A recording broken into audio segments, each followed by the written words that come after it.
بسم اللہ الرحمن الرحیم نحمدہ ونصلی علی رسول الکریم۔ دیکھیے مولانا مودودی صاحب اور ان جیسے جتنے بھی لوگ ہیں، یعنی وہ لوگ جو باقاعدہ کسی سے تربیت لیے بغیر کتابیں پڑھ پڑھ کر علم تک پہنچے ہیں، تو ان کی مشکل یہ ہو جاتی ہے کہ وہ کسی خاص مزاج کے تابع نہیں ہوتے ہیں۔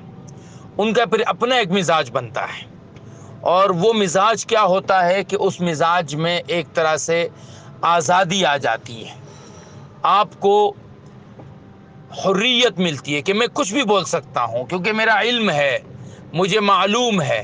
تو وہ جو آپ بولتے ہیں اس میں آپ سے بہت ساری غلطیاں ہو جاتی ہیں، کیونکہ جب تک آپ کسی ایک مخصوص نظریے کو اپناتے نہیں ہیں، آپ کی زبان اور آپ کا قلم جو ہے وہ تابع نہیں ہوتا۔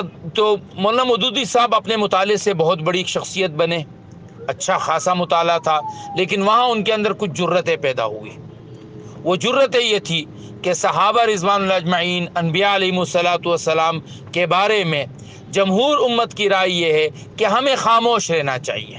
ان حضرات نے جو کچھ کیا، تلک امت قد خلت لہا ما کسبت وعلیہا ما اکتسبت، انہوں نے جو کیا اس کا اللہ کو علم ہے، اور اس کا جواب انہوں نے اللہ کو دینا ہے۔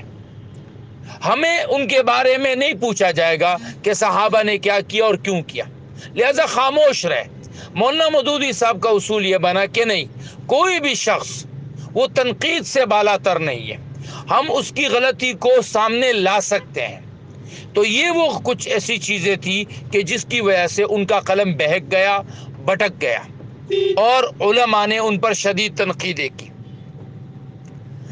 اور مسائل میں تو اختلاف بہرحال وہ تو ہر جگہ رہتا ہے، تو جمہور علماء دیوبند سے ان کی جو رائے ہے وہ بھی مختلف رہی ہے۔ اس لیے علماء منع کرتے ہیں کہ صحابہ اور انبیاء کے بارے میں ان کی قلم کی جو تھوڑی بہت گستاخی کہہ سکتے ہیں یا کچھ تیزی کہہ سکتے ہیں وہ ہو گئی ہے، لہٰذا احتیاط کیا جائے کہ ایسا نہ ہو کہ ہم ان کی تعلیمات سے متاثر ہو کے اور ہم بھی وہی باتیں کرنے لگے جو وہ کرتے ہیں۔